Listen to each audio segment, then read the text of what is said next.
Usually if there's like a long scream in an anime, you'll do it last. And in fighting games, definitely you do all the fighting noises last.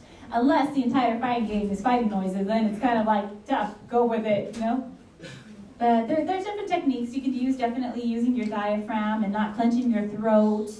And there's a particular way that you can scream without really screaming that Tony Oliver showed me. So that's been really helpful. Yeah. But sometimes you just have to go with it. Yeah. Do you have any particular advice for anybody trying to break into the industry? Yeah. First, you have to be an actor. And every voice actor you meet will probably tell you the same thing. Is if you can start taking classes. If you already finished school, take classes. There are so many voice acting classes, especially in LA. And also, whatchamacallit? Yes, if you're still in school, I personally kind of just leaped and did theater. No, it's just been so long since I've heard like a bing, and usually like music or navi. But yeah, if you're still in school, it's definitely worth, if you don't want to major in theater, to do plays and to take theater classes. And then you just have to keep training until you're ready to make your demo reel. And then from there, it's just submitting. And trust me, perseverance does pay off. If you're really passionate about it, it's definitely worth putting in the time and effort. Yes. Other than voice acting, do you do any other gigs outside of the VA field? I really focus on voice acting, but I've done like a couple. I just finished the movie Broken Spirits. Richard Epcar is in it. Spike Spencer is in it. Vic Mignogna has a scene. I didn't actually get to work with him because he was in one scene that my character wasn't in, but we're going to superimpose myself in. Who else is in it? Kyle Levere showed up for a shoot. Oh my gosh. Yeah, it's just been a really, really amazing movie. It's a sci-fi thriller. So, I'm excited to see how it turns out. Yeah. Is there any voice you would like to do in the whole anime genre? Sailor Venus is something that I always think about. Like, I wish I could do Sailor Venus. I wish that they would license Sailor Moon, bring it to LA, and I hope that I get to audition, and I hope that I get cast as Sailor Venus. Yes. So definitely Sailor Venus. Also, Final Fantasy characters are one of my dream roles, and anything in Marvel vs. Capcom. I'm crossing my fingers. One day I'll get to do something for Marvel vs. Capcom. Yes. Do you play your characters in the fighting games that you voice?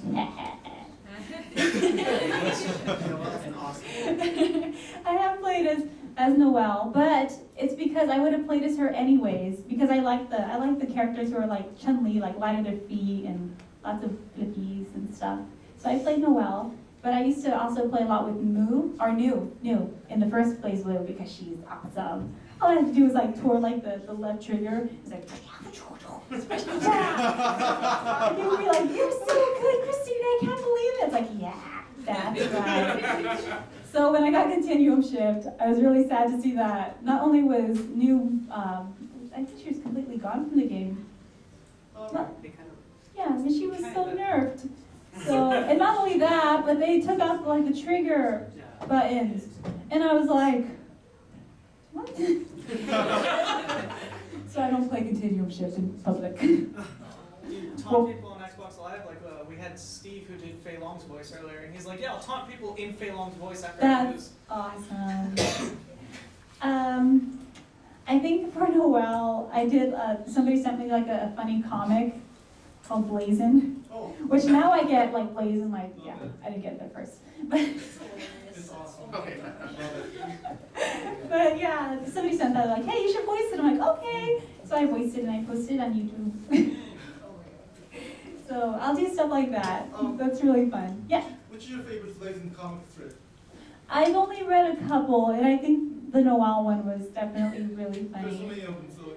Well, it was the one where she was like, everyday life of Noelle. I go to the bathroom, but I have guns attached to my hands, so...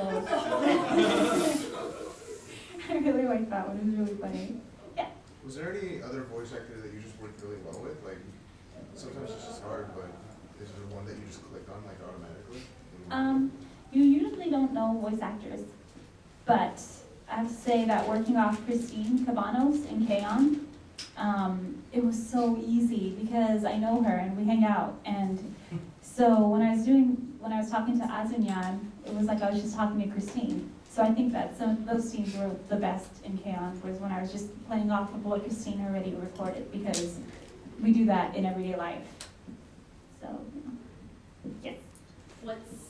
What's one of your favorite lines from any project you've done, and could you voice it? Favorite lines. Anybody have? I'll turn this. Does anybody have a line that they liked from anything? Because I can't think of anything right now. I'm like drawing a blank. Hands off the panda. Hands off the panda! That's a fun one. Yeah, that was one of those lines I'm like, why am I saying this? Okay. Oh, and also the Pirate Valley Girl new Ghost Pirate Valley Girl robot new was really fun. It was like, what am I doing? Okay, you want me to say that line in that voice? Okay. And then you see it and it all comes together. So, yeah. Yes? You could choose, going back through time, looking at the whole of animation history, you could choose any voice that you can take a crack at. What would you like to do? Which character? Ooh. I would have loved, I don't know, any voice ever. I think it would be cool to be Ariel. I'm just saying. Just because that character, out of every other character in like animation, I feel has had such an impact for whatever reason on little girls. Like people I know or who are singers or voice actors, like, oh yeah, I wanted to be Ariel. That's why I got into singing. Or even little girls today, they're still being affected for some reason by this character. That's only, you know, she has basically like that one movie has impacted the lives of so many people. So I think it would have to be Ariel. I would love to try back in time. Maybe if I was older though, because I think I was like 1.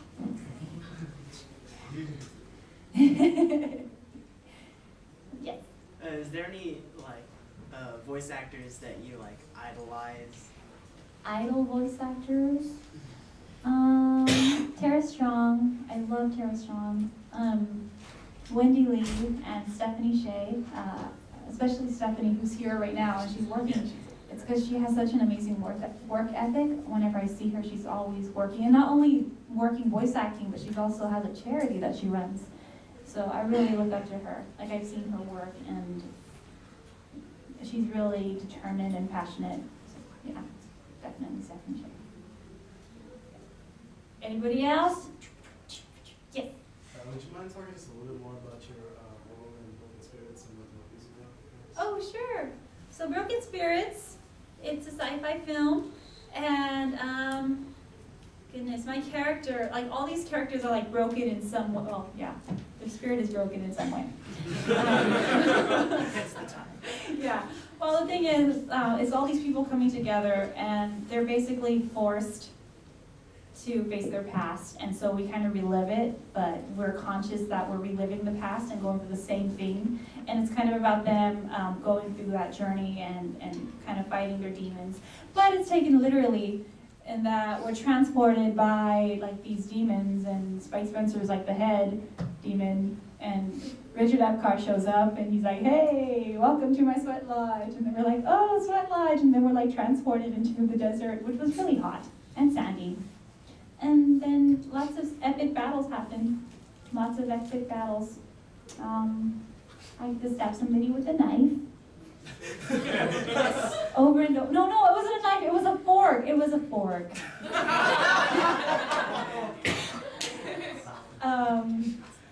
There are romantic scenes with me and Steve Racer.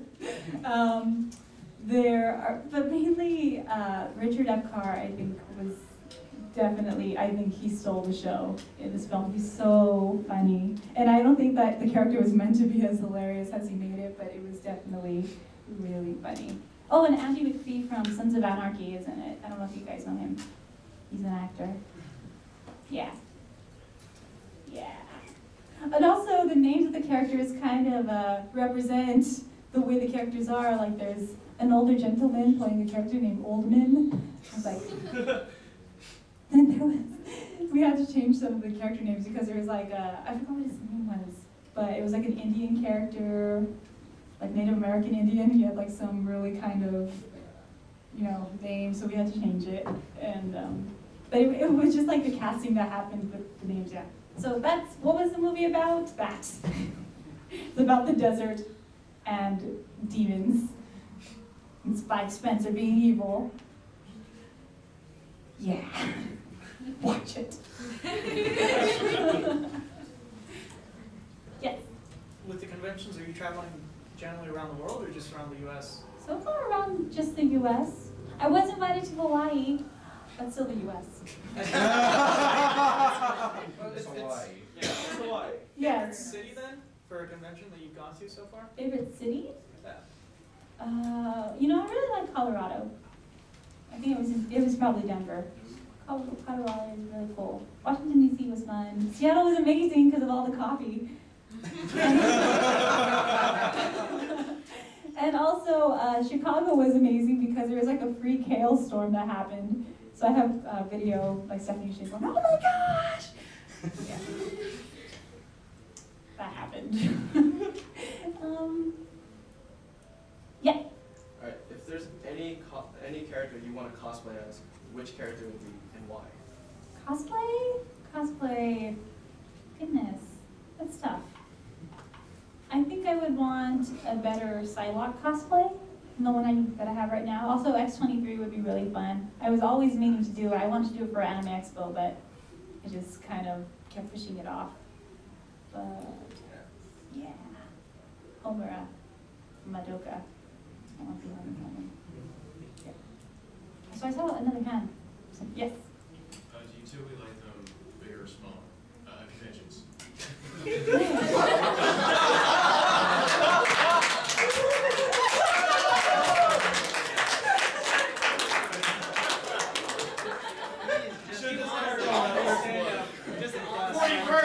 You're welcome, Miss Vee. I don't know how to answer anymore. Well, okay, let's see. I like different things about different conventions. Like I like PMX and ALA because they are the smaller ones and because it's more about hanging out with your friends. But I also enjoy E3 because of all the free swag. Comic-Con, though, it's getting a little bit too big there. I didn't like Comic-Con as much as I was hoping to because it was like this the whole time. And then at one point, like I was just walking and I didn't realize I was in the street because it was all people. Like, I'm in the middle of the street, I'm like, and then a train came, I'm like, ah! Yeah, that was Comic-Con. But I'll go again. You kind of get used to it. Yeah, you get used to it? Okay. Yeah, because it was fun. It was fun to, like, the panels that we did there were huge. Yep. So that was fun. I mean, the only time you couldn't get into any kind of panel was Hall H for obvious reason. Was for what? Hall H. It's a. Hall H? Yeah, it's on the way that side of the. Hall H, yes. I didn't go to any of those. I just went to, the only panel I went to was the Kung Fu Panda one. And it was good! Yeah, it was amazing. The theme song was amazing.